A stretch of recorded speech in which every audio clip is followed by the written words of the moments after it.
Hello! Season 2 of House of the Dragon premieres soon, continuing on with its prequel story to Game of Thrones. The world is filled with extreme family and political drama, deep plot details, and way too many people named Aegon. Showrunner Ryan Condal has said that Season 2 is going to have a burning fuse throughout the episodes, with a theory that it'll lead to a major explosion at the end. Early conversations are saying that there are battles so large that they are being compared to production schedules of Avengers Endgame. With all this being said, there is no better time to refresh on the details from Season 1, discuss what initial reviews of Season 2 are saying, and talk about the plot details we know will happen from the books and Game of Thrones itself that may lead to that major explosion at the end of the season. All very exciting, but before we jump into the new stuff, let's start by going through a quick recap of the plot details from Season 1. If you're watching this video, you've probably already seen it all, so I'll keep it quick.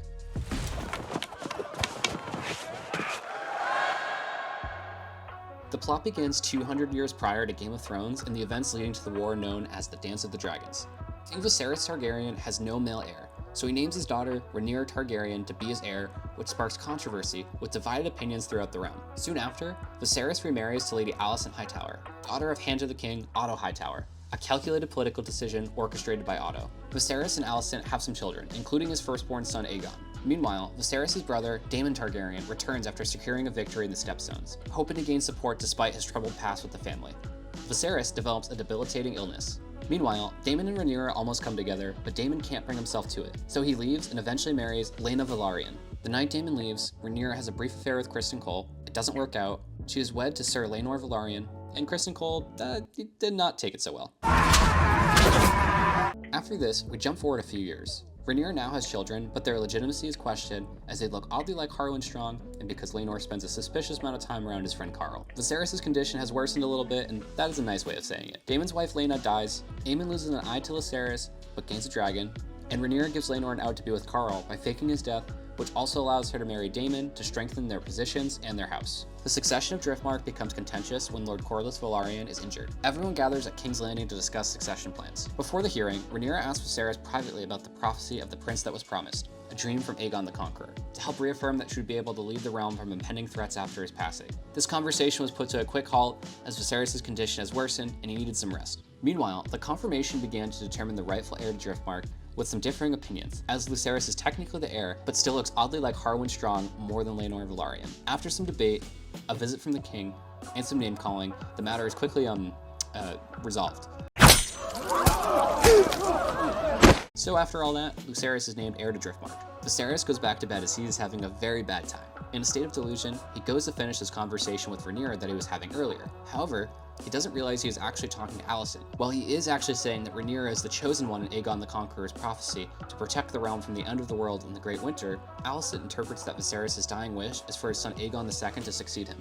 Viserys dies, and Alicent and Otto move forward with their plans to crown Aegon as king. Princess Rhaenys escapes King's Landing and informs Rhaenyra of everything that had transpired. She is quickly crowned queen by her supporters, moves forward to rally her allies, and loses Lucerys to Aemon and his dragon Vhagar in an unfortunate series of events, thus beginning the war known as the Dance of the Dragons and concluding the first season. We could go deeper, but those are the essential details to be caught up on Season 1. Before we talk about what happens in the book and what that big explosion may be, let's first discuss what we should expect from Season 2.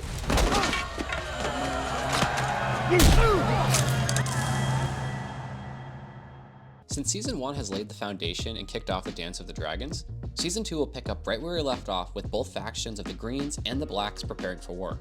While the first few episodes are a bit slower to let the story breathe in the right way, each episode gradually increases in pace. We will see Rhaenyra mourning the death of her son, both houses continuing to rally allies for the foreseeable war, including Jacaerys seeking an allyship with House Stark, and all characters moving forward from the footing they found in Season 1. Early reviews are praising incredible acting from Emma Darcy, Olivia Cooke, Matt Smith, and Eve Best.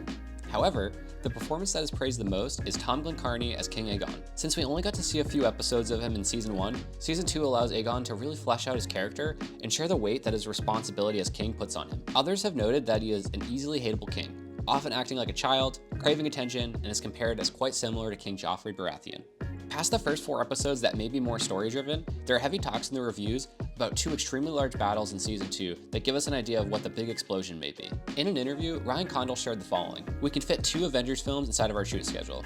The battles are episodes unto themselves. We have 2 of the largest sequences that we've ever filmed in House of the Dragon.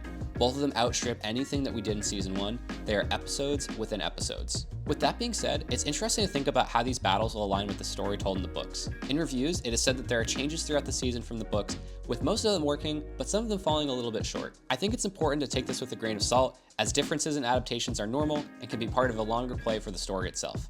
Now that we have an idea of what to expect from season 2, let's take a minute to discuss what we will see based on the stories from the books.